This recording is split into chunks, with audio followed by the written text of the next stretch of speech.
পরিবারের বৃদ্ধ সদস্যদের বাতিলের তালিকায় ফেলবেন না। আপনি নিজের সন্তানদের নিয়ে পরিবার গড়ে তোলেন, অন্যদিকে মা বাবাকে বাতিলের তালিকায় ফেলে দিবেন না। আপনার মা বাবার প্রতি দায়িত্ব রয়েছে। প্রথম দিকে এই দায়িত্ব নামক মশলার কথা বলেছিলাম। মশলাগুলো কেবল স্ত্রীর জন্য প্রয়োগযোগ্য নয়, সব সম্পর্কে মশলাগুলোর ব্যবহার প্রয়োজন। মা বাবা আপনাকে গড়ে তুলেছেন, আজ আপনিও নিজের সন্তানকে গড়ে তুলছেন। তবে বাবা মাকে ভুলে যাবেন না। নিজের বাবা মায়ের যত্ন নিন। পরিবারের বয়োজ্যেষ্ঠ সদস্যরা বটবৃক্ষের মতো। বাবা মা না থাকলে সেদিন বোঝা যায় কি হারিয়ে ফেললাম। তাই তারা থাকতে গুরুত্ব দিন। তাদেরকে বাদ দিয়ে পরিবার পূর্ণতা পেতে পারে না। তারা আপনাকে যে কোনো কাজের সুপরামর্শ প্রদান করতে পারে।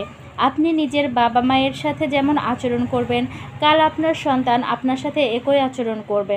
দাদা দাদির সাথে নাতি নাতনির সুন্দর সম্পর্ক গড়ে তুলতে সহযোগিতা করুন।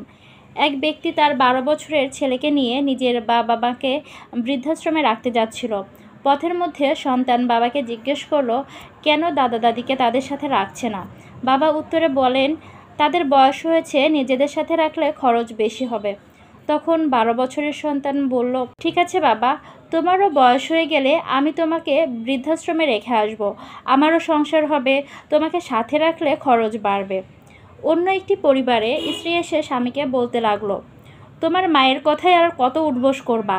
বুড়ি আমায় জ্বালিয়ে মারলো, এদেরকে বিদায় করো। ছোট ছেলের দিকে ফিরে বলল, তোর বাবাকে বুঝিয়ে বল আমার কথা মতো চলতে, এখনও সময় আছে।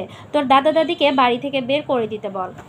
তখন সন্তান উত্তরে বলল, মা, আমিও বড় হয়ে বিয়ে করলে আমার স্ত্রীও তোমার সাথে এমন আচরণ করবে যেমনটা তুমি দাদির সাথে করছো।